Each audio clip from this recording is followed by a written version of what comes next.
Thank you, Jeff, for coming here all the way from the United States, and thanks the public diplomacy for their grant that helped us bring all these excellent speakers to Israel. Thank you.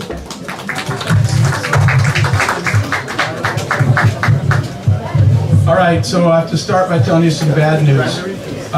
This is not bar material, okay? This is Saturday night at a bar, and this is a class. So I thank you guys for being here, because we're going to talk about what we discussed was talking about the keys, the lessons learned, what it takes to be a successful entrepreneur, to start a small company and scale it big. So I know that's not Saturday night bar talk, but that's what we're here for today. And I just want to repeat that it is kind of cool. So I'll just tell you guys, for those of you who don't know what the Global Entrepreneurship Network is, it was formed, we just had our 10th birthday. I'm on the board. It was formed to create ecosystems around entrepreneurs and spread the awareness of entrepreneurship around the world. Today, it's in 176 countries, and obviously this is one of them, but one of the events we sponsor is Global Entrepreneurship Week, which is this coming up week. We ask people all over the world, in every country, city, and town, anywhere they can, to support entrepreneurs where they live by creating events like this. And just to give you an idea, last year we had 165 countries hold a total of 30,000 events around the world, and 10 million people attended. So you guys are the first, 40 people of this year's 10 million. This is literally the first event in the world that we've launched to kick off Global Entrepreneurship Week, so it's kind of cool to be here. So let's jump into this. Hopefully you guys can all see this. There's one over there as well. But what we're going to do today is just take some time and talk about what it takes to build businesses. And kind of what I wanted to tell you guys is this is a combination. What I'm sharing with you guys is a combination of a lot of people's learnings. And it's not stuff that at least anybody, myself, was ever smart enough to know. It's the stuff that when we looked back later to figure out what worked, this is what worked. So I am not, in fact, I'm actually not even a public speaker. I've never had any training. I'm an engineer. And I'm not a teacher or an educator, so I can't, that's why I say, I can't explain the theory behind the stuff I'm going to tell you. I'm going to just tell you again, this stuff actually worked.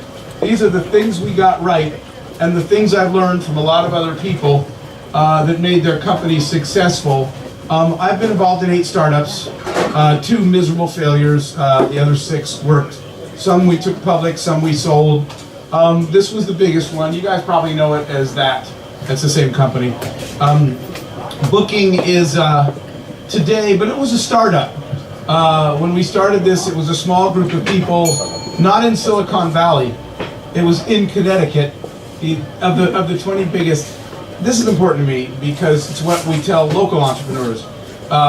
You don't have to be anywhere. You don't have to be in the States, Silicon Valley, anywhere. Obviously, Israel knows this better than anybody to create success. But in the US, of the 20 biggest internet companies, 19 were in Silicon Valley, and we were in a little office in Connecticut.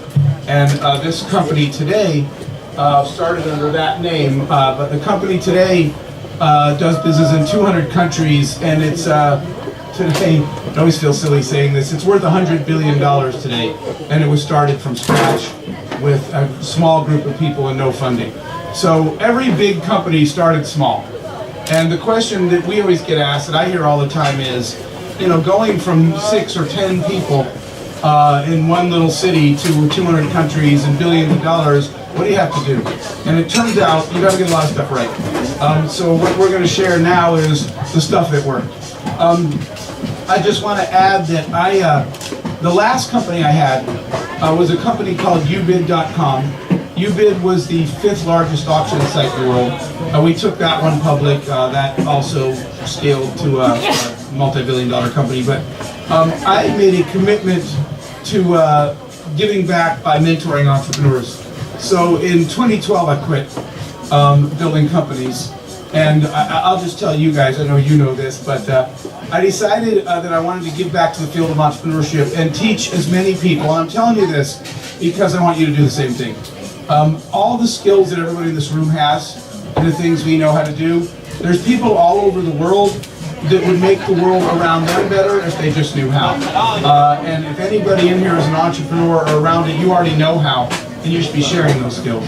So I made a commitment to mentoring as many entrepreneurs as I can. And in 2012, I decided to take a year off. And I didn't tell anybody this, but for 1 year, my little secret experiment was, I'm just going to say yes to anybody in the world anywhere that asks me for help with anything for 1 year. So I'll just say yes, which means I won't do any business, I won't make any money, I'll never go to my office, and I don't know where I'm going to be tomorrow. I'm literally on the way to you guys. By the time I finish this trip, it'll be 12 countries in 21 days. Wherever the next call is, I just try to go. So I did that for 2012. But what it became was a living lab. I took off and started meeting entrepreneurs and people like you guys all over the world and trying to collect stories. What worked? What did you do? What didn't work? What should we avoid? And build best practices. And it was so amazing, so much fun, that I just finished year 6 of my 1 year commitment. I said I'll do this for 2012, and I'm just now wrapping it up. So I'm telling you all that because a lot of what I'm sharing with you now, this 6 years later, I actually trust my sample size, if that makes sense to you guys. At the beginning, I had theories, and I could tell you what worked for us. But now I've met with thousands of startups, and we counted it, in over 100 countries in these last 6 years. And now the stuff I'm sharing with you is proven time and again with a lot of people because the sample size is finally legit. So I'm going to just go through, I think, 6 points of 6 things that are some of the keys to scaling a business. And this is the first one. And the reason that I say that is I cannot tell you guys how often entrepreneurs come up to me and they say, look, I made these. And I say, and who was it that was asking for one of these?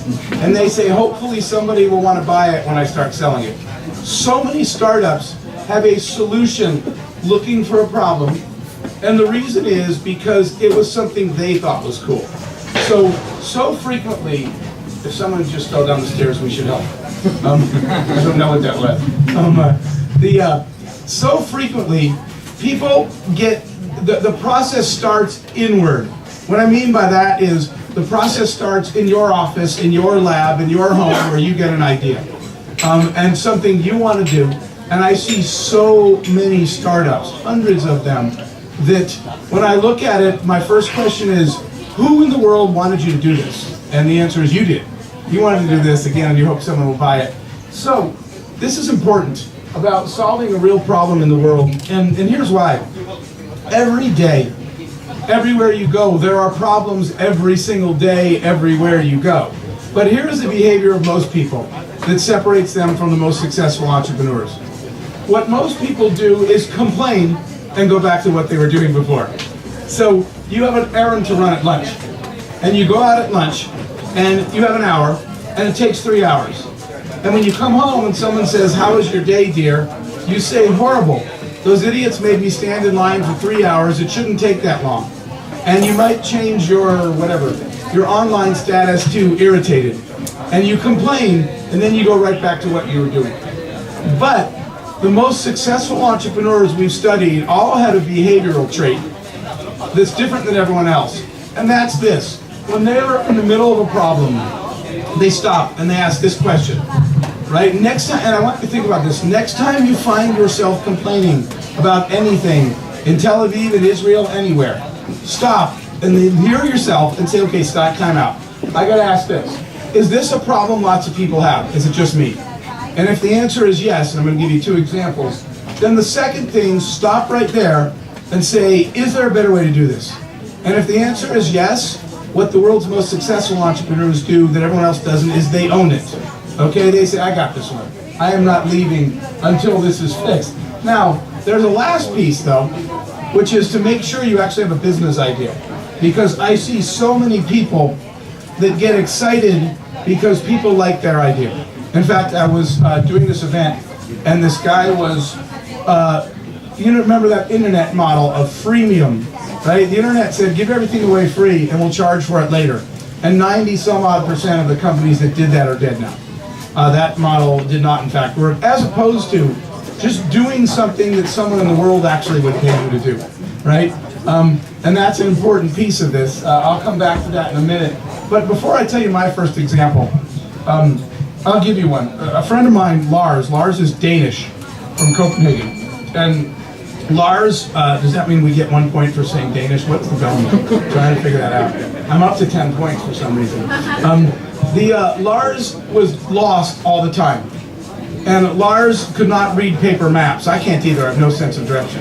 And he can't fold them, and he was frustrated, and one day he pulled his car over, completely lost, and he was complaining again about not being able to read paper maps. But what Lars did, this friend of mine, was he stopped and said, there's got to be people lost everywhere that are just as mad at me. So he started asking his friends how hard it was to get around, and everybody complained about being lost and using paper maps. So then Lars did this thing. He stopped and he was thinking to himself, I know there are satellites in the sky, right? And if there are satellites and 3 of them can see me, he knew what triangulation was, right? They can tell where I am. And if they know where I am and I tell them where I'm going, can't they just tell me how to get there? So Lars dropped everything, and Lars is the person that created Google Maps, not Google. They bought the technology from my friend. They bought it, as a side note, for $1.1 billion. Lars lives pretty much in a palace in London now.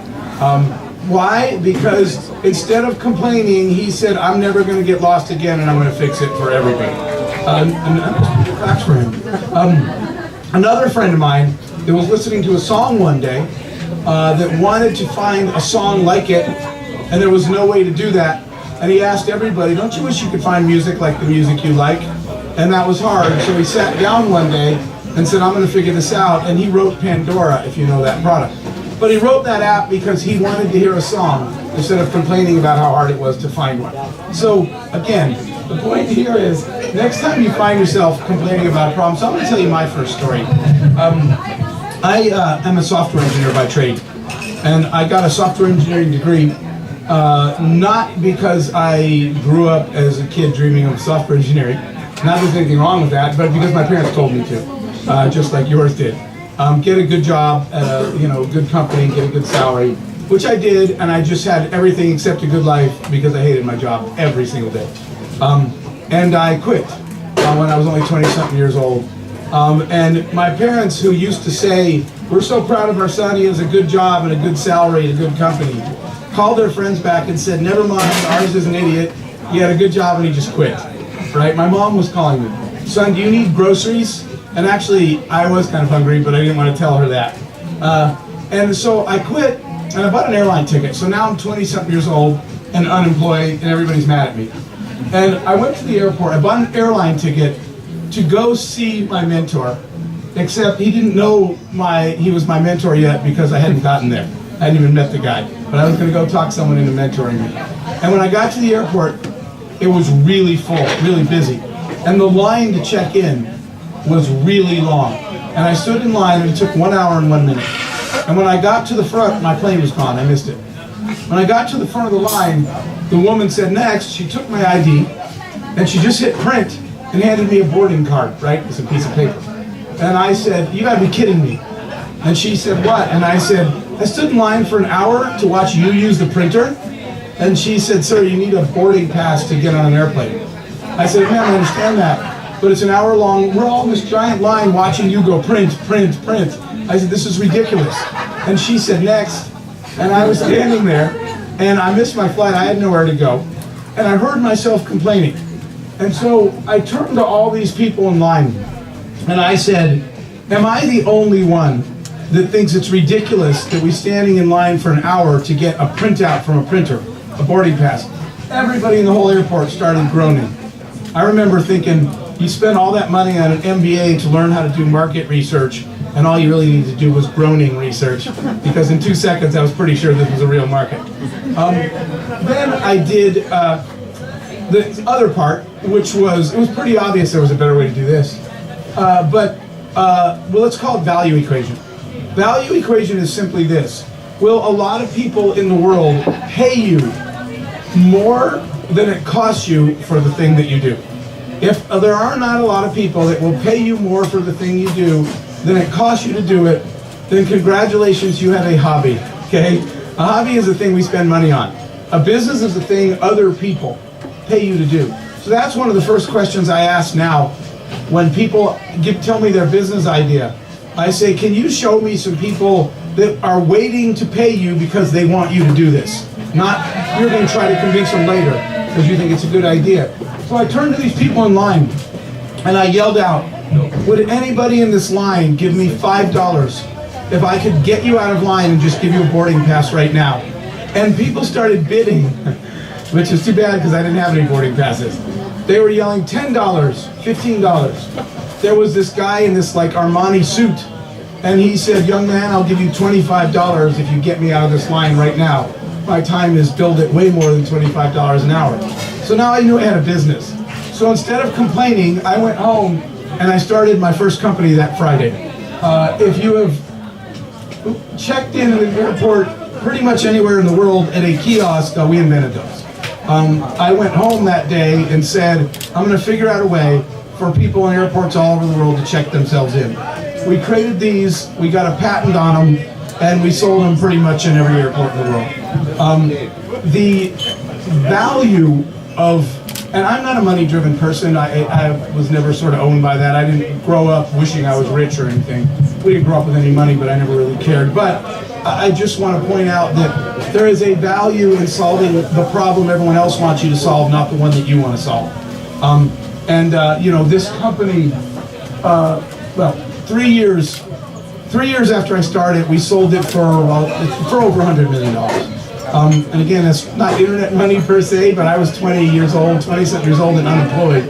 And 3 years later, we sold this company. But I learned a pretty valuable lesson that I want to share as well. In addition to solving the problem that everybody else would pay you to solve, I'm going to keep saying that because I still can't tell you how many things get pitched to me that I have no idea who it is that was already taking their credit card out, waiting for you to finish this product. That's what you're looking for out there, is a problem that people say, please, can I pay you? Fix it already. But I learned another lesson in this, and it's this. I wrote it in tweet form, which is don't chase money, chase excellence. And let me explain why. We live in this world now, in the startup world, where I see people are pitching a brand new startup, and the investors are saying, what's your exit strategy? And I'm sitting there thinking, what is your entrance strategy? Are you people exiting a PowerPoint? You haven't even built a company, and people are asking you to talk about your exit? It's ridiculous. People that are distracted by the pursuit of money never do the one thing that's actually going to get you paid, which is create excellence. So when you are heads down focused, and never in any of our companies did we sit and have discussions of exit strategy. Always, every day, we had discussions on excellence in every area. If you create excellence, money always shows up, right? When people tell me whatever country they live in, there aren't investors here. Are you kidding? Investors smell money, right? That's their DNA. A good idea always finds its way to the top. So if you focus on excellence, you wind up getting paid. And if you don't, you're not going to get paid anyway. As simple as it sounds, people don't do this. They spend too much time, like I said, talking about all these other. If you think about our other company that I was talking about, well, the parent company's Booking Holdings now, but that company never really needed an exit strategy, even though it's a company that went public. But that aside, the company today does about, I think annual sales this year will be about like 19 billion in sales and 3.3 billion in net, not gross, in net profit. So you don't really need an exit strategy if you build a company that's excellent and does its job really well. That's why the company was never acquired or sold or gave anything away free, because it actually solves a problem and it was designed to do something by focusing on excellence. The next thing, I told you I just want to share 6 ideas with you tonight. This is the second one. And it's win a gold medal at one thing. This is, I don't know if you guys are swimming fans, but this is my friend Michael Phelps. Michael has, I think, 23 of those gold medals now. But there's why I use this analogy. Michael Phelps does not come home, swim for 10 minutes, play basketball, watch TV, then go outside, play a little soccer, and then go home. Michael Phelps has been swimming. He's been wet since he was 6, as he always tells me. right? To win a gold medal at anything, to achieve excellence at anything in your life requires unbelievable focus and commitment. And what I see so frequently is small companies, startups, or entrepreneurs think they're spreading the risk by trying 3 things at once. People come to me and they say, Jeff, I got these 5 ideas. And I tell them, all right, get rid of 4 of them. Throw 4 of them away and pick the one you're most likely to win a gold medal at. And the reason, what they say is, but if I do that, someone will steal the other 4 ideas. They will. But you will not succeed doing 1/5 of 5 things. And you will have 5 more ideas when you're done anyway. I'm actually going to talk about idea generation, idea harvesting in a little bit as well here.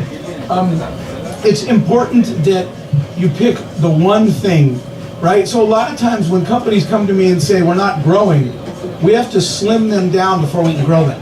We have to throw out 3 of their products and pick one that you can win a gold medal. Sometimes people don't believe me, so I have to remind them. Back in the early internet days, the internet was new. There weren't very many of us trying this new thing, so we all talked all the time. I used to talk to this 2 guys, Jeff and Pierre. Their company turned out to be eBay. And I talked to this other guy named Jeff, and this is his company, Amazon. Actually, it's funny. Somebody said to me, any other tips on being successful in the internet industry? And I said, clearly, you just have to be named Jeff. It worked for eBay, it worked for Amazon, it worked for us. For years, for 7 years to be exact, Jeff Bezos, Amazon sold nothing but books. And when I would talk to Jeff, this is what he said: I'm going to be the best damn bookseller on the planet. And when he became that, you know what happened? You and I said, it's only a book, but it's my favorite e-commerce company, sell me something else. So what happens is, instead of a push strategy, where Amazon has to find something and push it out there and hope you buy it, you and I were begging him to sell us something. How would you like that in your business? A pull strategy. The market said, come on, I want to buy everything from you, not just books. But you can't do that until you achieve a gold medal at something. So when they became the best darn bookseller on the planet, you and I changed our whole attitude about this company. This company is another friend of mine, Tony Shea. You guys know this company, Zappos? Tony, at the beginning, said to me, I'm going to be the best darn shoe seller on the planet. He did nothing else except sell shoes. In the beginning, women's shoes. And he said, when I'm reputed to be the best shoe selling company on the planet, only then will I start expanding. Today they sell all kinds of women's clothing, handbags, accessories, everything else. But that's because the market, originally women, came back to him and said, I don't buy shoes anywhere else. Can I get some earrings and handbag to accessorize the shoes? They pulled the product out from him because he became a gold medalist at something. So the lesson, again, is be the best darn something, but be the best darn one thing. Pick one market, one product, one expertise, something you can win a gold medal in, and do that. By the way, our company, early on, when we were selling hotel rooms, right?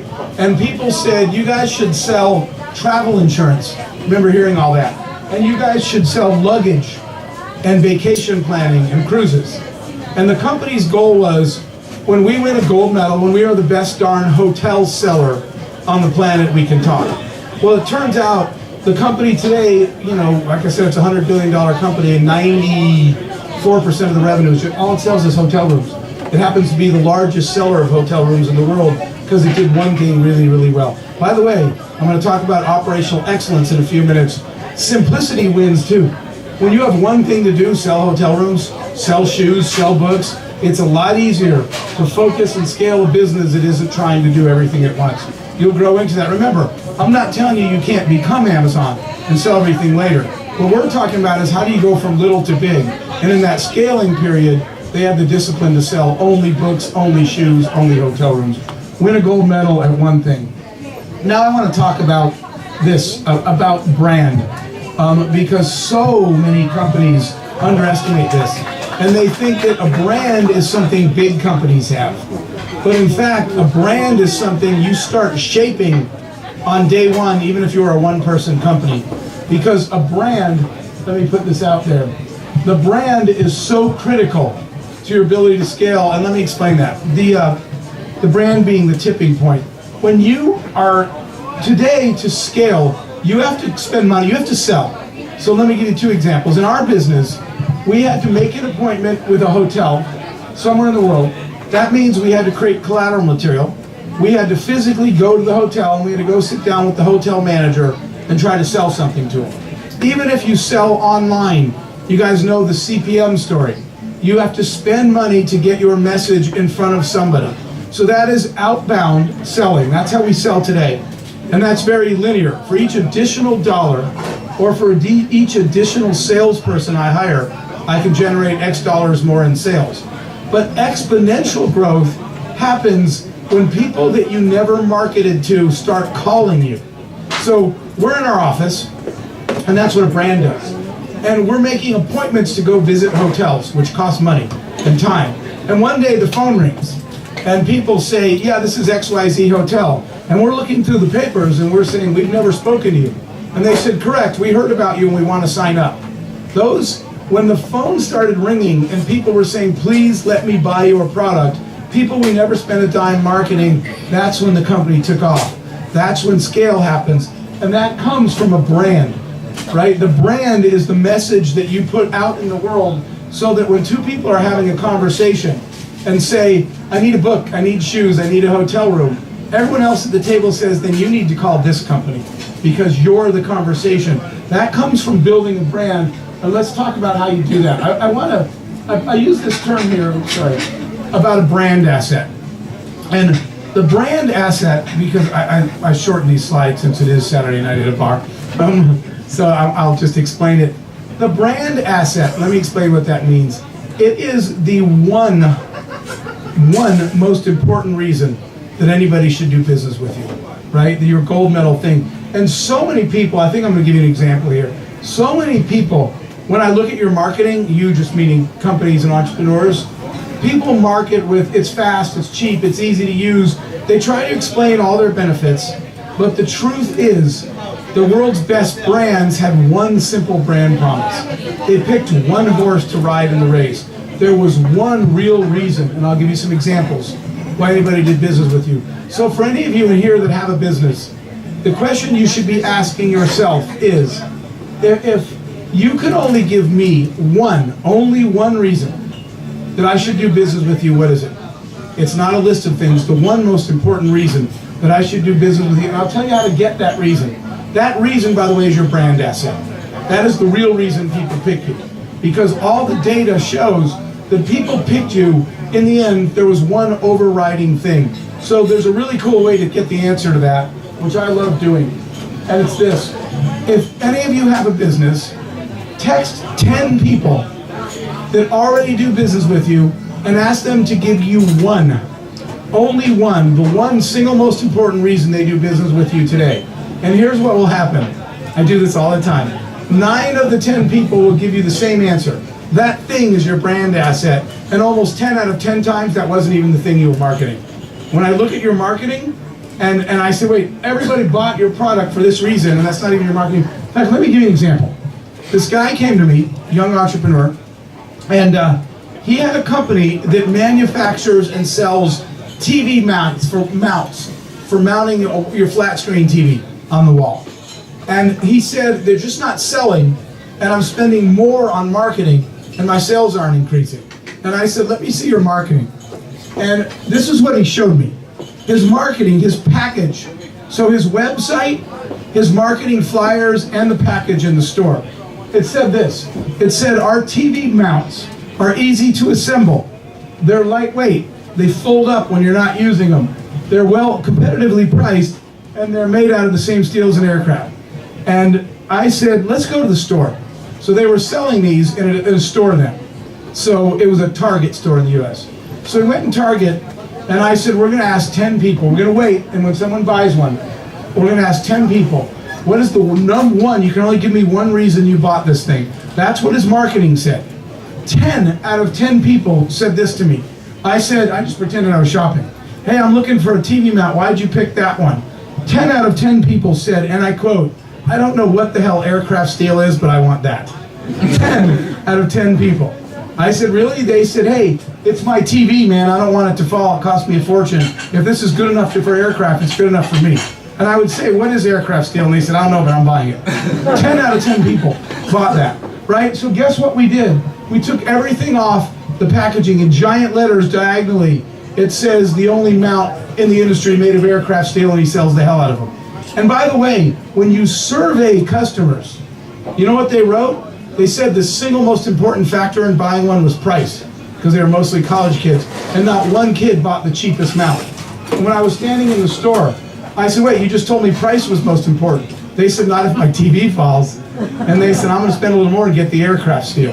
There is one reason. And by the way, guys, this goes for your personal brand. We do this a lot. If you ask people, if you text 10 friends and say, tell me the one single best asset I have, what's the one thing that's best about me, you will learn an amazing lesson that there is something about you that resonates more than everything else about you with everyone else, and you don't even see it. And by the way, when you figure out what that thing is, that's your path to scale with your career.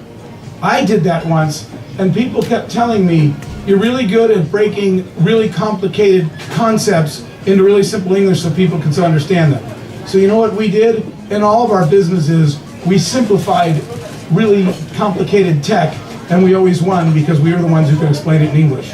You have a brand asset too that you could ask 10 people. So the next one, so that was two. We talked about solving a real problem next time you're complaining. We talked about finding that brand asset by texting 10 people. The third one is this, and I cannot tell you how important this is. When the media, whenever I do interviews, they ask people, what's the single most important thing that startups need? And everybody always says funding, and it's not. It's talent. Financial capital is not the scarcest resource, human capital is. By the way, if you give big piles of money to dumb people, that is not, in fact, a good investment. Money doesn't solve the problem. In fact, I'll tell you what, the opposite is true. If you give not enough money to smart people, they innovate like hell and they figure out a way to do it anyway. We noticed if you just slightly underfund smart people, they figure everything out and they come back and say, I guess I didn't need that much anyway. When you overfund average people, you just waste your money. Talent is the most important part. And why am I explaining this? Because, wait, I hit the wrong button there, sorry. When people are early on in their entrepreneurial career, one of the worst things that happens to us is we're doing pretty well. And we look around and we say, hey, I only got 3 people in the company, so I'm doing 7 jobs, but it's going pretty well. That is a very dangerous thought, right? Because that will never get you to scale. Scale comes when you spend your time finding people smarter than you in every area that is not your expertise, and then get out of the way. And I kind of want to illustrate that. So what I'm telling you is, you have to take some of your time and stop running the company and spend some of your time finding people smarter than you to start taking pieces of it out of your hand to do that. I'm going to tell you a story of how I learned that. I used to write the entrepreneurship column for Inc. magazine. And one day they said, write about leadership and building teams. And I have to tell you that I was walking down the hall more than once, including Priceline, walking down the hall looking at the team we built one day and saying, if we changed industries tomorrow, this is probably still a winning company because these people are so darn good that I would bet put them up against anybody anywhere to do anything. Your job, again, is to spend less time running the company and more time hunting for people smarter than you. So I wrote the article, and the article that I wrote for Inc. magazine was called Hire the Best and Then Go Pick Up Their Laundry. And if you guys want to read the whole article, it's out there on Inc.com under my name, but let me tell you the short version. I was traveling, and my team called, and they said, hey, we met this 20-year-old whiz kid developer, product designer. And I said, you don't need my permission, hire him. So while I was traveling, they hired this kid. When I came back to the office, the kid did not know who I was. He did not know I was the CEO, he did not know I owned the company. We never met. In the morning, I spent the whole morning looking at the work he was doing, the product he was designing. At lunch, I went down the hall. They were all in the conference room working. And again, this kid does not know I own the company. He doesn't know I'm the CEO. I walk into the conference room after looking at his work, and I said, can I get you guys anything?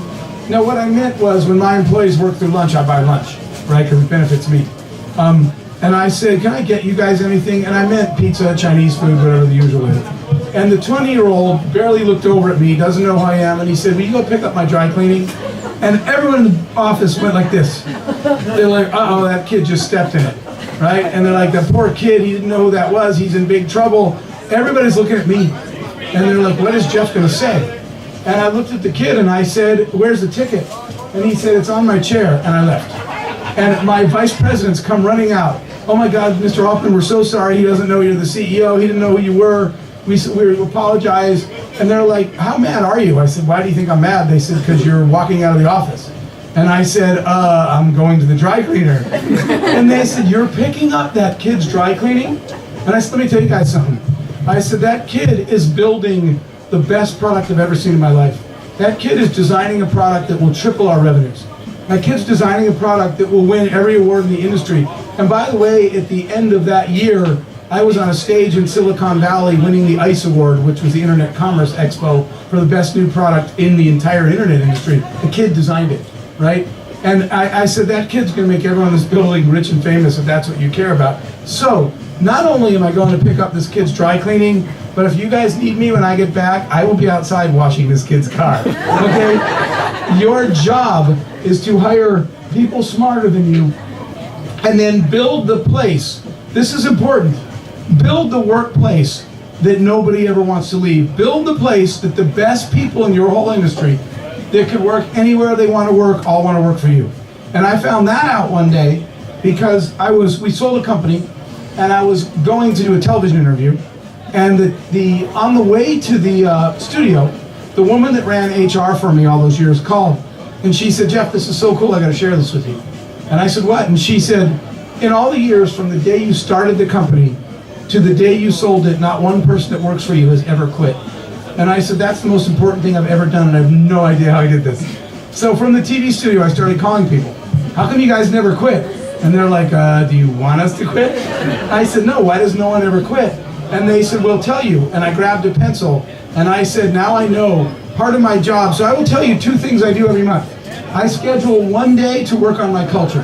There's 1 day that I am not running the company, don't ask me any questions. You know what I'm doing that day? I'm spending all my time doing things that make my employees love working here, right? 1 day, literally, I might be going out and buying new furniture because they don't like the chairs. I'll tell you one. 1 day, I realized I had multiple single mothers working for me, and they worried all day about their kids and childcare and what the other kids were doing, and is this woman's raising my kids while I'm at work? And so I'm trying to figure out, my 1 day a month is Culture Day. How can I make this a place you never want to leave? And so I asked all the single moms, if I built a child care center in here and you guys interviewed the employees and you hired all the people and you could walk down the hall at lunch and see your kids, would that ease your stress? And they said, absolutely. So I spent my time building a child care center in our office and letting them hire all the employees. The other thing you need to do, besides spending time building a workplace no one wants to leave, is finding talent. And let me just explain that one, and then I promise you we're halfway done. The best people in the industry do not wander into your office. And here's another harsh reality. They also don't reply to your ad. You know why? Because when you post an ad for a job, who answers all the people that lost theirs? Okay? It's typically the people that need a job, statistically. The best people in the industry weren't looking for a job, and they're not going to wander in your office. So, I'm going to give you an example. I schedule 1 day a month where I leave my office and I am on a talent hunt. They're not going to wander in your office, they're not going to reply. One day, the woman I mentioned that I hired for HR, I needed someone to run HR for me. And running an ad would get me all the people who lost their HR job. So I didn't do that. I asked people in the industry, where do HR people hang out? And everybody said SHRM. And I said, I don't know what that means. And they said, Society for Human Resource Managers. So I went and Googled it. And I went to the SHRM website. And right on the front page it said, don't forget to register for our big annual event. So I registered. I couldn't answer any of the questions about my HR job. So I skipped them all, and I bought a ticket and I went. And people said, what do you do? You're in HR? I said, I am not. And they said, then what are you doing here? Talk about shooting fish in a barrel. There was 1,000 of them and one of me, and I'm trying to hire somebody from HR. Then I got a thought, right? Who speaks at a conference? Is it the people that don't know how to do HR? No, it's the best at it. So there were 12 speakers. So I made a list of the speakers, and the keynote speaker was the woman that won HR Manager of the Year for the whole United States that year. She was the keynote speaker. So I made it a point to wait for her, take her out to lunch, and that's the woman I hired that ran HR for me all those years. Talent will not come to you. You got to go out and find them. You got to schedule time to do that. I do that every single month. Focus on operational excellence. This is a really, really important one. And I want to give you an example. I'm going to go forward and I'm going to back up. I'm going to tell you how this works. I was doing a talk with a guy I know in the flower business. He used to have, his name's Jim. Jim used to have one flower shop in New York. One little flower shop. In New York, there are in the United States, 25,000 florists in the US, little flower shops. Volume-wise, he was 24,000 and something. Just a little tiny business. Today, Jim's company is the world's single largest volume seller of flowers. It's called 800 Flowers. And I said to Jim, how did you go from 24,000 to #1 in the world? And he said, focus. And I said, tell me. He said, come over. I went to his office. We went in the office. And on his walls, everywhere, is his goal, sell more flowers. In fact, it literally says the number, sell 1 million flowers. And what do I want you to do? On your wall of your company, whatever it is the reason your company exists, write it on the wall. So every day, everybody walking down the hall, everywhere, sees this thing that says we got to sell 1 million flowers this year. He goes, Jeff, watch this. He stops someone in the hall. He says, what are you doing? And she tells him, and he says, how does that help sell more flowers? And if she can't answer, he says, put that down and go do something else. And then he said, watch this, Jeff. We go in the garage. In the garage are delivery trucks and a mechanic. He's all dirty, he's a mechanic. He's laying under the truck on one of those rolling boards. And Jim goes, George. And George comes out. And Jim elbows me, goes, watch this. He goes, George, what are you doing? And he said, well, I'm the mechanic. I'm changing fuel filters on delivery trucks. And he said, George, how's that going to sell more flowers? This is the mechanic, not the head of sales. He said, well, I was doing some research, thinking about what I could do to contribute to flower sales. And I discovered these new fuel filters that save $13 on every tank of gas. They cost $5, so I bought them. I'm installing them on all the trucks. That leaves $8 left over. I gave $4 back to the bottom line, and with the other $4, I printed $4 off flower delivery coupons and gave them to sales. Pretty sure that'll help sell more flowers. Guys, that's operational brilliance. So you know what's written on my walls? This. Actually, it's funny, because we don't sell flowers, but that's actually on my wall. And a customer come in and say, wait, Mr. Focus Guy, you're selling flowers now? I said, no, we don't sell flowers. It's just all my employees know what that means. The thing that drives your business every day, every time. And by the way, in my company, if I ask you to go do something, even though I'm the CEO, you have the right to say to me, I'm not sure how that sells more flowers, so I'm not going to do it. And if I can't show you, you don't have to do it. Nothing happens in our company that we can't tell you. We waste no effort. So focus on that. And by the way, the way you do this is you create something called a linkage map. And what we did was, I went into the room one day and I wrote, I'll use the same example, sell 1 million flowers. And underneath that, I wrote down our goal. Our goal is to sell 1 million flowers. And then I broke that down as to sell whatever, 200,000 in the United States, 50,000 in Canada, 500,000 in Europe. You break it to your goals. Then your goals become objectives. Launch a new Canadian sales campaign, right? Your objectives have strategies. Open up a Canadian distribution. It is warm in here. I don't know if they can cool it or not. And then you write down the tactics. How are you going to achieve that? Then the tasks, and then the skills. And I'll tell you what I did. I called all my employees in. I had 40 people in. And I said, I have bad news and good news. And I said, the bad news is you're all fired. And the room went silent. And I said, the good news is I'm starting another company right now and I need 40 people. And I handed them the marker. And I said, I want everyone in this room to walk up to the board, circle for me the skills that you have, the tasks that you can do in this company, and draw a line to show me how hiring you will help me sell more flowers. One guy, Paul, by the way, said, Jeff, I can't circle anything. He said, I guess I need to leave. And I said, I was amazed. He said, nothing I do really helps us sell more flowers. My job is a waste of money. And he said, I don't have any other skills on there, so I should go. And I said, Paul, for your honesty, we're going to leave you on payroll, and you can go home and job hunt. It's easier to get a job when you have one, because you don't have to explain why you lost yours. And I paid him until he found another job for being honest. Every activity, every day, I can ask people, what are you doing to sell more flowers? And if they don't know, they don't have to do it. second to last one. Oh, by the way, that's what's written also on the outside of my door. I just threw that up there because ideas are welcome, execution is worship. Everybody has an idea. Every day, all I hear are ideas and nobody executes, right? Nobody in the end makes a list of exactly what you got. My idea is to open a flower shop. The question is, that chart that I had right there, what is the list of tasks? What do you actually have to do to sell more flowers, and how are you going to do it? Execution is everything, and that's the way we got to ours. Immerse yourself in the market. I just have two more to show you, and this is an important one. Well, let me tell you the story of how I learned this. So I'm spending the day, and I was doing a TV show with CEOs, and the TV reporter said, when you get a good idea as management, what's the first thing? The air went on, excellent. What's the first thing you do? And all the CEOs said, I grab my team and we go in the conference room. And I said, I grab my keys and I get in the car. And the reporter said, why? And so I want to tell you guys the story. The first thing I do when I hear a good idea. So I was spending the day with this elderly gentleman, and he was in retail. And his retail stores were successful, but they weren't supposed to work. All the experts in retail and on Wall Street said, you can't do this, it's never going to work. And he did it anyway, and it worked. And I said to this man, how did you know this would work? And he said, that's easy. A farmer wearing a John Deere farmer hat told me. And I said, you got to tell me the story. So me and this guy were spending the day together, and we sat down at lunch, and he said, Jeff, this is my office. These are my employees. My employees have MBAs in supply chain logistics. My employees know finance. I said, that sounds good, not bad. What's the problem?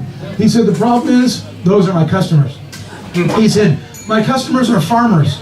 They wear John Deere farmer hats. They wear work boots. And he said, these people don't live anywhere near these people.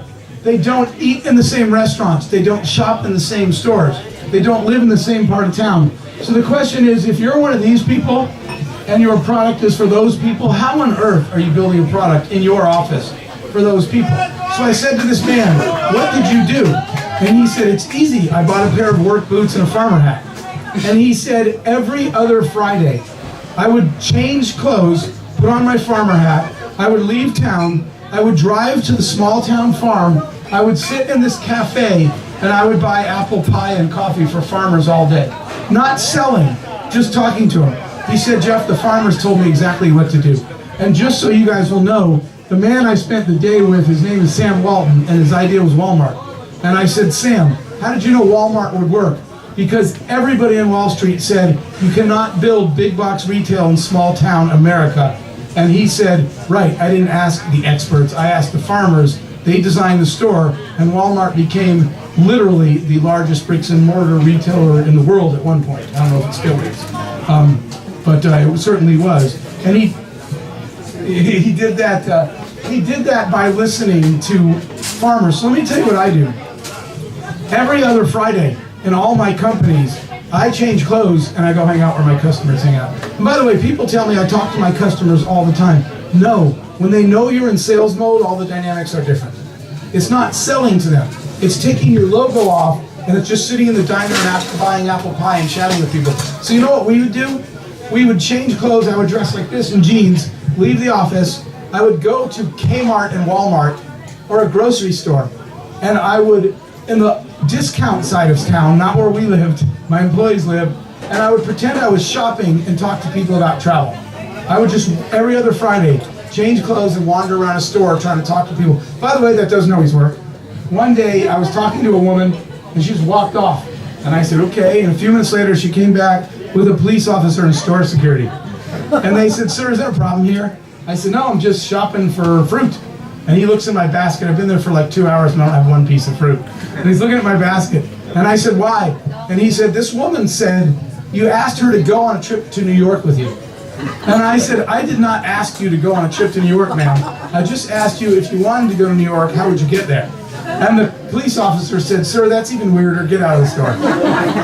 But one time, a woman said to me, yeah, I'm trying to go to my sister's wedding, but we can't afford it. And guess what I said? Well, what could you afford? And she said, well, probably 25% of that. And I said, well, no one's going to give you a 75% discount for nothing. And check this out. I said, you're probably not going to get your frequent flyer miles if you get a discount ticket. And she said, frequent what? I said, frequent flyer. She said, I'm sorry? I said, your frequent flyer program. She said, I don't know what you're talking about. I said, you don't know what a frequent flyer program is? She said, never heard of it. Every one of my employees has 5 of them. And yet no one of our customers heard of it. And I said, what's your favorite airline? And she said, what airlines are there? And I said, what? I said, you don't know the airlines? She said, America Airways. I said, it's called American Airlines. She said, whatever, right? If we were building a product for ourselves, we would have never done it.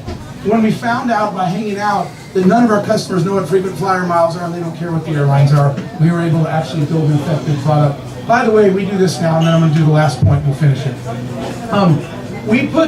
We make cardboard cutouts of our customer and we put it in the office. On my last company, my customer was a housewife named Jane.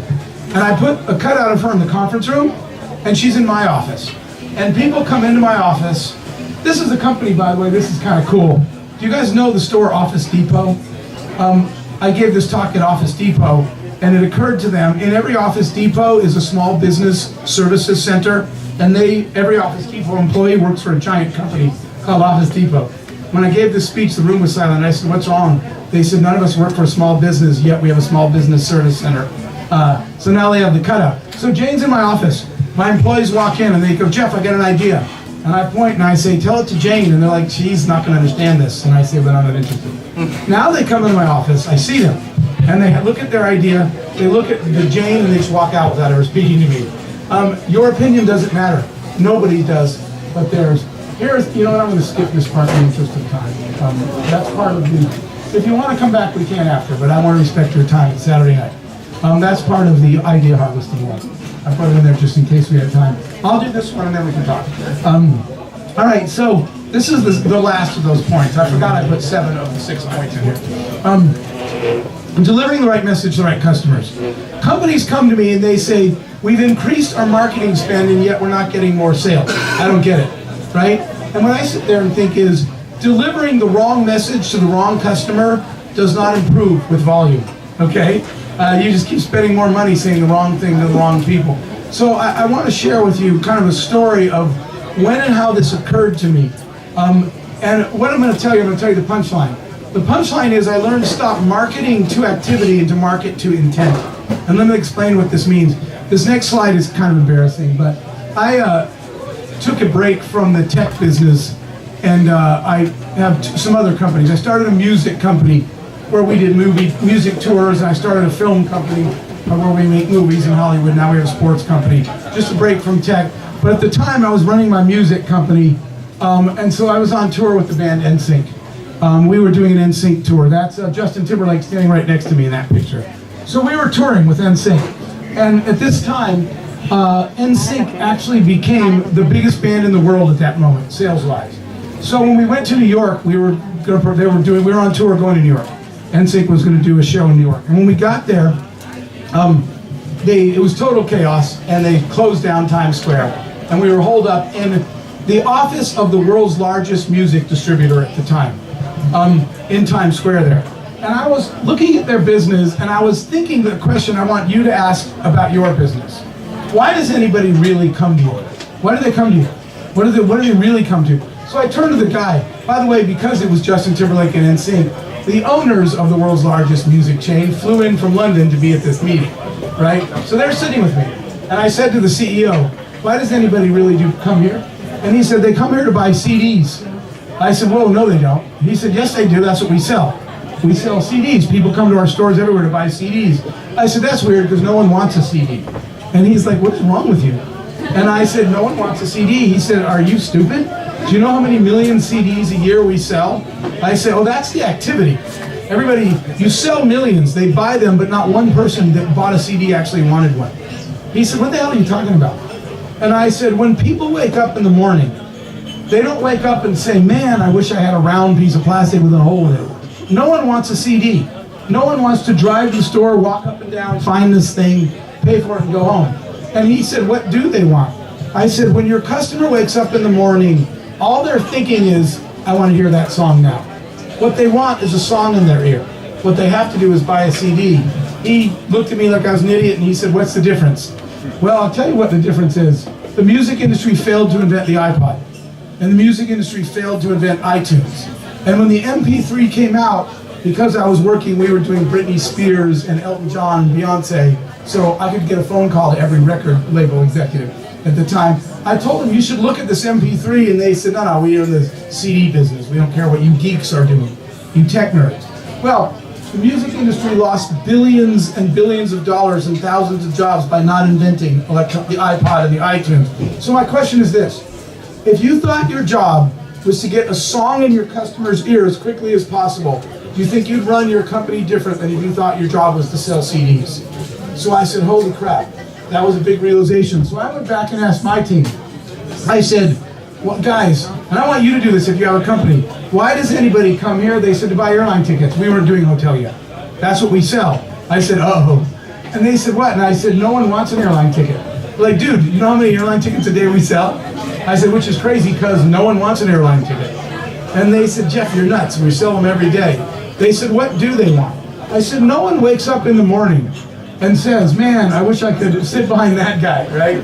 And now you don't even get food on the planes. No one wants to. I actually, as surprising as this is, yesterday in my bed, I actually did not want to get up and fly here, right? I literally did not want to drive to the airport and go through all the trouble of flying to Tel Aviv. I just got here today, a few hours ago. But what I did want to do was this event. So I asked my employees, I said, no one wants an airline ticket. And they said, what do they want? I said, when they wake up in the morning, all they want to do is go to their sister's wedding. So you know what we did? Our marketing used to say, if you need an airline ticket, come here, because guess what? We sell those. And our marketing changed. And our marketing said, stressing about getting to your sister's wedding, your nephew's graduation, we got you back. We'll get you there. Don't worry about it. We'll get you to the wedding. We'll get you to that. Our sales spiked when we met people at intent, not activity. The activity is I bought a CD. The intent was I just want to hear a song. The activity is I bought an airline ticket. The intent was I just want to go to my sister's wedding. Market to intent. By the way, just close this. I was doing this once and this guy raised his hand and he said, that's great, Jeff, you're an internet guy. None of that applies to me. I said, what do you do? He said, I sell sand. And he said it with disdain. He said, I sell sand, Mr. Smart Guy, or whatever he called me, some condescending thing. I said, I'm going to meet you at your company on Saturday. I went out there and I said, let me greet the trucks. And the first truck came in. I said, what can I help you with? He said, sand, that's all you sell. I said, you want to buy sand? He said, yeah. I said, you just love sand? And he said, no. I said, you collect sand? And he said, no. I said, you play in it? He said, no. I said, then why do you buy sand? I said, why do you come here? He said, to buy sand. And I said, I don't get why you buy sand. You don't collect it, you don't play in it, you don't love it. He said, I have to build a bridge and I need sand to mix cement. I said, oh, so what you actually want to do is build a bridge. You just need some sand to create cement, to create concrete, to build a bridge. He said, yeah. The first 9 of the first 10 trucks came in and I said the same thing. You just love sand? And they said, no, I got to build a bridge. So you know what we did with this company? We changed all his promotions that said, we know what it takes to build a bridge. We have the finest quality products. His sand business tripled, and he's added 3 other product lines like Amazon did over time. They're all related to building bridges, but never before had he asked people intent.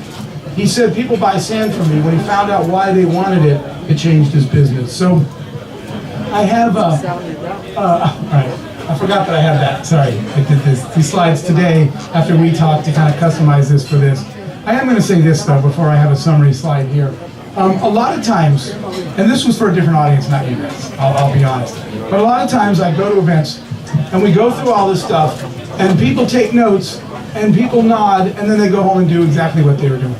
So I put a point in there because I was speaking to a big company event and the employees would go to things, they would take notes, they would have good intent, and then they get back to the office, and it was the daily grind and the daily problems. They didn't do any of these things. So I put a slide about attitude, and it's just because so many times people, especially when we go out and mentor companies, and they say, tell me what we got to do, and we tell them, and then 2 years later they say, we haven't really grown any, and it turns out they didn't actually do any of this stuff. You know why? Because it was hard, right? And so I want to say this about excellence, and I just want to share a last story with you guys. I was, back in the internet days, everybody wanted to start an internet company. And one day I got a phone call from this guy. He said, hey, you got 3 athletes that want to start an internet company. Will you help us? You know the internet and you know consumer commerce. And I said, look, I'm really busy. I'd love to help you athletes with your business, but I can't. I'm too busy. My schedule's completely full. And he said, all right, thanks anyway. I said, good luck, find someone else. And I was hanging up and I said, oh wait. And he said, what? And I said, who were the athletes that were doing the company? And he said, Michael Jordan, Wayne Gretzky, who plays hockey, and John Elway, who plays football. And I said, whoa, my schedule just mysteriously opened it completely up. So I went to help them. And one day, Michael Jordan and I are working on this project, which failed, by the way, because it had none of the things we talked about. But Michael Jordan and I are going out to lunch, and I'm thinking about something that I asked Michael that says everything about attitude, right? About the difference between really growing a company and just writing stuff down. And let me tell you what happened. I was watching a game, and it was at the end of Michael Jordan's career. And Michael Jordan was already Michael Jordan. He had all the trophies, 6 championships, all the money, all the fame, all the rings. And so he was already Michael Jordan. So this game was the end of his career. It was the end of the season. The playoffs were already set. They were winning by 21 with a few minutes left. The game was meaningless. And Michael Jordan's going down court, and his teammate throws him the ball, and he throws it too far. And the ball is going out of bounds. There's 10 players on the court, 5 on each team. 9 of them see the ball going away out of bounds, and they just turn and start walking the other way. Michael Jordan, almost without hesitation, measures the distance, accelerates. I watched this on TV. Puts his foot right in bounds inside the line, jumps in the air horizontally, grabs the ball, throws it back to his teammate, and then smashes into the media table and all the laptops and reporters. And I said, can I ask you something? I said, I don't understand. I said, you're already Michael Jordan. Why on earth would you do that? And he said, you're right, you don't understand. And he said something that literally changed my life, business-wise too. He said, I'm Michael Jordan because I do that. He said, every single loose ball my entire life, I played it like it was the first game. He said, I made a decision to chase every loose ball and never think about it ever. That's how you become Michael Jordan. And I thought about that in business. So when I would leave a conference, a meeting, a workshop with intent, I would say, man, I'm going to actually follow through on every single thing and actually do the stuff that I learned. So I think the attitude of excellence that I learned from somebody like him had a lot to do with us actually executing and doing it.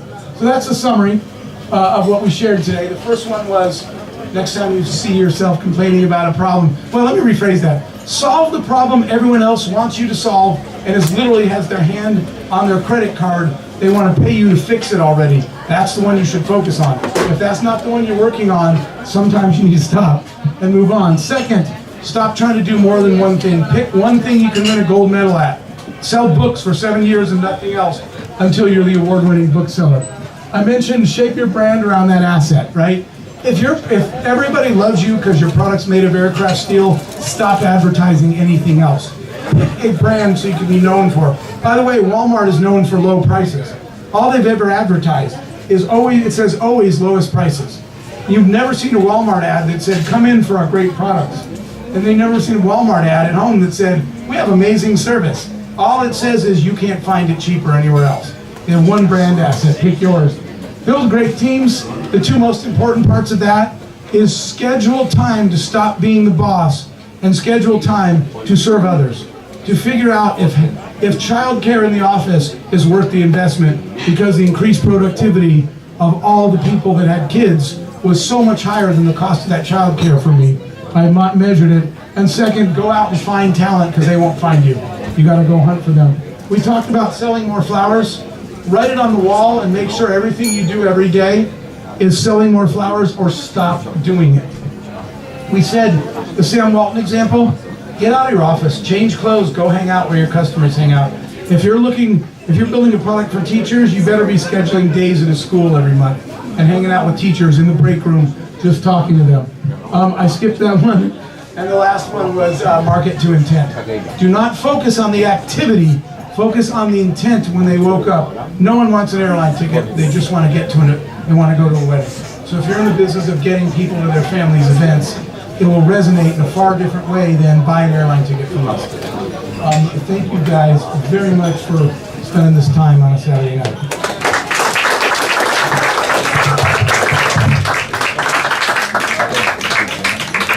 We can do questions. Anybody has any? Question. shout it out. Shout it out, I'll repeat it.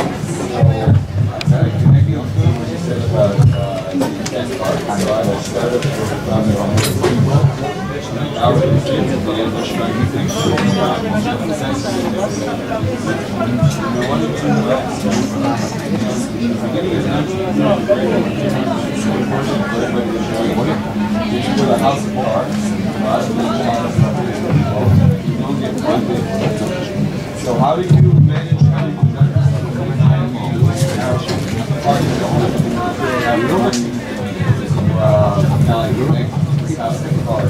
All right, so let me paraphrase. What he said was it was a complete waste of time, but at least he had a beer. Did I get you right? Okay.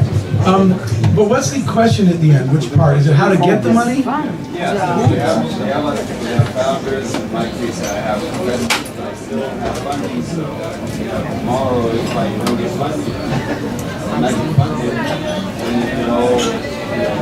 And Well, so his question was about getting funding.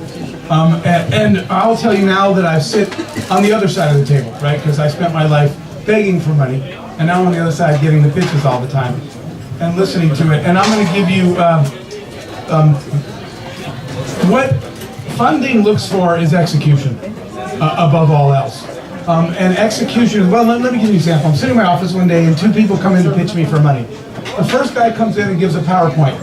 And I said, can I see the prototype? And he said, I don't have one. I said, when are you going to build the prototype? And he said, as soon as you give me money. And I said, well, can I see the wireframes? A drawing? And he said, I don't have one. I said, why didn't you do a drawing? He said, well, as soon as you give me money, I'll do a drawing. And everything I said was as soon as I give you money. And so he left. The second guy comes into my office. The second guy looks like he slept in his clothes. His clothes are wrinkly, his hair is everywhere. And he comes in, and I said, young man, I said, before we start, I said, you come to an investor pitch dressed like that, you look like you were in those clothes all night, your hair's all over.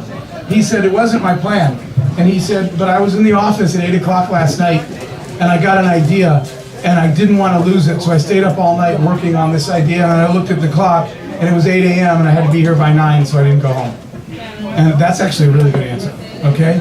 And then he gives the pitch, and his pitch was that he said, Mr. Hoffman, I've done everything we can possibly do without somebody else's money. So, you know what my advice is? You make a list, and you list all the things your company needs to do to be successful. Write it down. Then you go back through and you circle all the ones you can do without somebody else's money. Then you do them all. Then you bring that list with you, because this kid did this verbally, and you say, this is the list of things my company has to do to succeed. All the ones that are crossed off are the ones I can do without your money. I can't do anything further without funding. That's a very different pitch, right? Than people that just come in and say, we need money to get it done. Visually present the list of what it takes to succeed and show me that you've done everything that you can before you ask for money, which is a smart strategy for valuation anyway. I'll tell you how the meeting ended. The kid's leaving and he goes, Mr. Hoffman, I said, sir. He said, can I borrow $40? I said, for what? And he said, well, I was driving over here and my girlfriend called me and said, if we don't go on a date by tomorrow night, she's through. And he said, I really love her and I don't want her to leave me. So can you give me $40? I took my wallet out. I only had two bills. I had $200 bills. So I gave him the 200s and he gave one back. I said, those are for you. And he said, well, I don't need $200. And I said, no, I gave you $200. And he said, but I don't need it. I asked for 40. And he said, I can't make change, so here's 100 back. Already, what am I thinking as an investor about a kid who makes that decision? And then I said, just take the money. He said, sir, I don't even know a restaurant where I could spend. He said, in my part of town, there's not even a restaurant that has a $100 dinner. I said, I'll tell you what then. Take her to dinner and go buy her a gift with the rest of the money, but keep it. And he said, thank you. You can imagine just the difference in attitude. So what the funding side is looking for is your traction. What is the list of things you have to do to be successful? And how far along are you on those? That makes a big difference. And by the way, people do, this is a very editorial opinion, but people do the funding request backwards. They lead with money. What do you need? She says, I need $500,000. And then if I say, what are you going to do with $500,000? She makes a list of all the things she could do with $500,000. And I say, what if I give you 300? And she says, and I would do these things. That is backwards. Every one of my investor pitches was never a number like $500,000. It was $378,641.28. And the investor said, what? And I said, let me show you. Lead with milestones. I said, this is the list of things I have to do for my company to get to the next level. I costed them all out. It comes to $378,642.23. I drive by the milestones. What are the things we have to do? Don't come in and ask for money. Ask for milestones. I need to get my business to this level. And then here's the cost to doing that. When you pitch it that way, your funding conversation is completely different. So I mean, the answer to your question is correct. At some point, you're going to need funding to do that. But there's a good way to do it, and there's the way everybody else does it. 99 out of 100 funding pitches, I sit there and think, you actually thought I was going to write your check after that pitch? People are not good at that. Thank you. Someone else? Go ahead. Open to covering the idea generation topic that we have to kind of skip over. What? You want to see it? Yeah. Are you sure? Because again, it's your guys' Saturday night. I was trying to. She said you ruined our Saturday anyway. I don't know if you guys know. Just kidding. You didn't say that. All right, it's not that long. Let me. If I could operate this thing faster.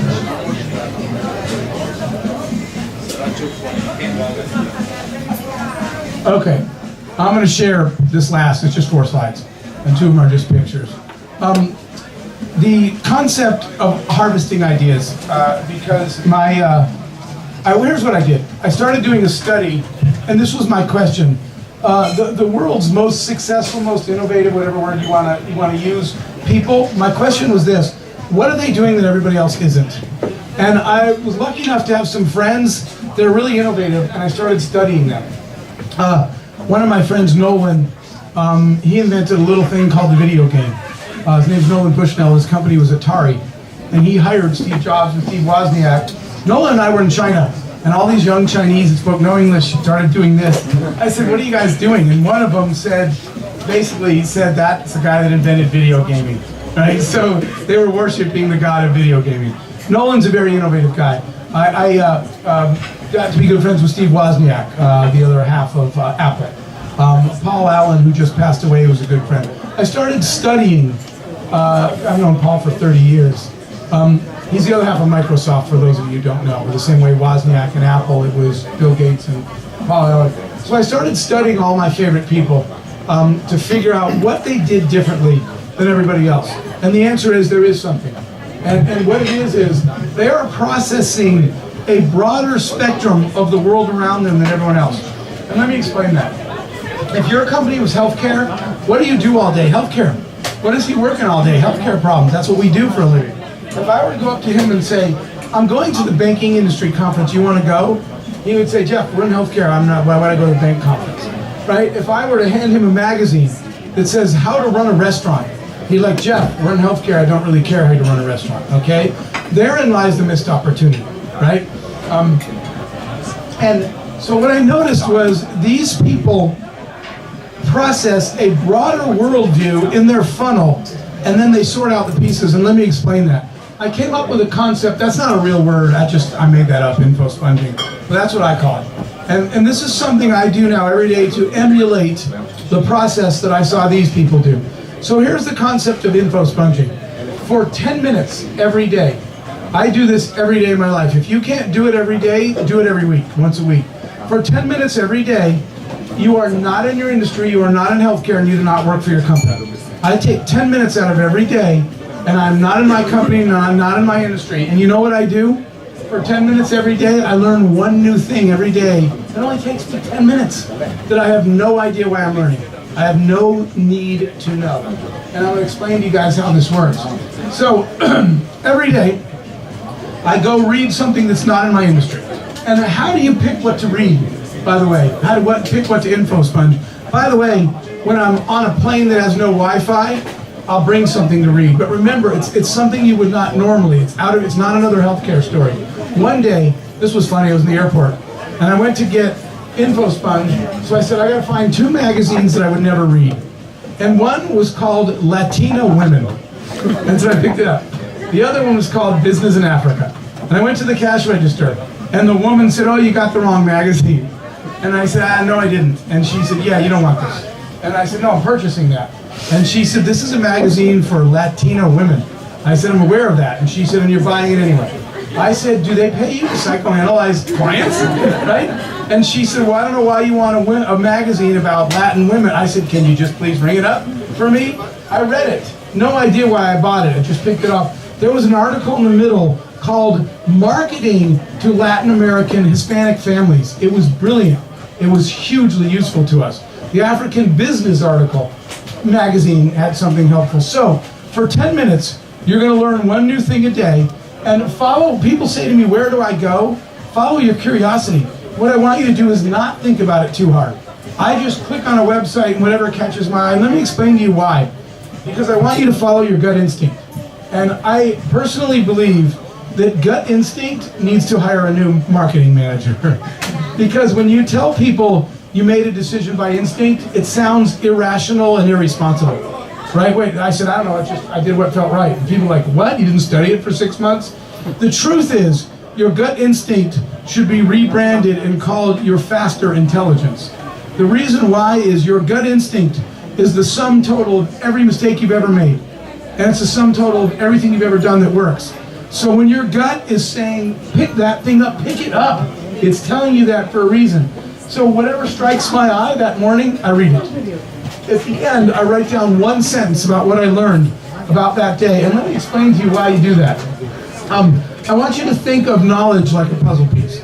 So if I gave her one piece of a puzzle, and I said, what is this puzzle? She would say, Jeff, you gave me one piece of a puzzle, how would I know? If I gave her 2 pieces, she'd say, nope, they're just blue. 3 pieces. But what if I gave her a piece of the puzzle every day? And what if every day she put them on the counter and she moved them all around? You know what's going to happen one day? She's going to call me and say, I know what it is. This is going to be a castle in Ireland when it's finished. That's what you do with data. I collect disparate pieces of data from around the world, and I literally write them down, and I stare at them, and I look to see, is there something here? Here's what you are trying to do. You are trying to steal ideas from every other industry and combine them, synthesize them in a way that no one in your industry has ever thought to do before. I'm going to give you an example here when I'm talking to, oh, by the way, every day when I finish, I look at this new thing I learned and I say, is there something I could do today that I couldn't have done yesterday with this one new puzzle piece? So I'll give you an example. I'm talking to this guy named Travis, and Travis is telling me that one day he read a story about the sharing economy because he didn't know what it was. So that was his info sponge today. His puzzle piece is, what is the sharing economy? Another day, Travis told me he read a story about task-based freelance work, whatever the heck that is. Another day, he read a story about micropayments. You can already see where this is going. One day, Travis said, hey, I think I could combine the sharing economy with a task-based freelance work system that uses micropayments to help people make money at home in the transportation industry. That thing was called Uber. Travis would have never created Uber staring at the taxi industry. Imagine if you said to somebody, I want to build a taxi, a transportation company, what's the first thing they would tell you to buy? Cars, because that's how you do transportation. It is if you look at the transportation industry. I'll tell you the example, because that didn't exist at the time. The one that got me was I was reading a story one day, and this happened in Ohio where I live. I was reading a story about, I'll go back to that, about a guy that worked for a fast food restaurant. And it was a hamburger chain. And he was in his office one day, and the owner came in and said, we're not growing, we're not selling more hamburgers, innovate, do something. And so he went inside. This is what people usually do. When you're trying to figure out how to grow, you look inside your company and your industry, and you look at your competitors. By the way, really important rule that I didn't have up there, don't react to your competitors. Track your competitors, react to your customer. When you react to what your competitor's doing, you are giving them the assumption that you believe they know what they're doing. Why are they any smarter than you? The only thing that matters. So Sam Walton didn't do that, and that was worth being billions. No major retailer would build a store in small town America. If he'd responded to his competitors, we wouldn't have Walmart. What he did was track your competitors, respond to your customers. So this guy went inside his industry, and he looked inside, and he looked at the French fry machine, and he said, well, you can't heat grease anymore, any higher. It ruins the French fries, so I can't make fries faster. I can't fill up drinks faster because they splatter, so I don't have any ideas. And then he said, you know what, I'm going to go see what the rest of the world is doing. So he got in his car and he told his colleagues, this is a true story. He said, I'm going to go visit banks. And they said, banks don't serve cheeseburgers. You're wasting your time. He went to 3 banks and he learned nothing. But when he got to the 4th bank, he couldn't park because in their parking lot were a bunch of trucks with piles of wood, hammers and nails and carpenters. And he got out of his car and he said, what are you guys doing? And they said, oh, we got a cool new idea, we're building it. And he said, what is it? And they said, when we're done, we're gonna call our new idea the drive-through window. He got in his car and shot back to his restaurant. The first drive-through window in fast food history did not come from any restaurant, it came from the bank. A guy saw a bank building a window on the outside of the bank. He went home and built it on his restaurant. That restaurant was acquired by Ray Kroc and became McDonald's. When he saw that innovation, among others, he bought that company so that McDonald's would have a drive-through because it was such a good idea. That's what the concept of info sponging is. Constantly, 5 minutes a day, learn one new thing, and constantly, by the way, you won't be able to stop thinking about them. You know what I do? The ones that I can't sleep because I keep thinking about them, I write them on yellow sticky notes and I stick them on the wall. And they're like, I don't know if you had this, but when we were kids, my mom put magnets on the refrigerator with words, and you would move them around to make sentences. I'll stand there, like on the way to get coffee, and I'll look at all those Post-it notes, and I'll say, for some reason, I think this one and this one go together, and I'll move them, and I'll stare at it, and I'll leave. And then the next day, I'll come in and say, oh, wait a minute, if you move that idea over, right, we created our idea, which, by the way, Priceline originally was a reverse auction. The company was launched with the invention of the reverse auction, which did not come from the travel industry. That came from combining a bunch of disparate ideas the same way. In fact, that's what Brian did. Brian's idea was Airbnb. But Brian, similar to Travis, said, I'm going to combine some new ideas and make a new travel company. And it's, you know, a massive hotel company that doesn't own a single piece of property. So that's the piece. Thank you guys very much for sitting through that.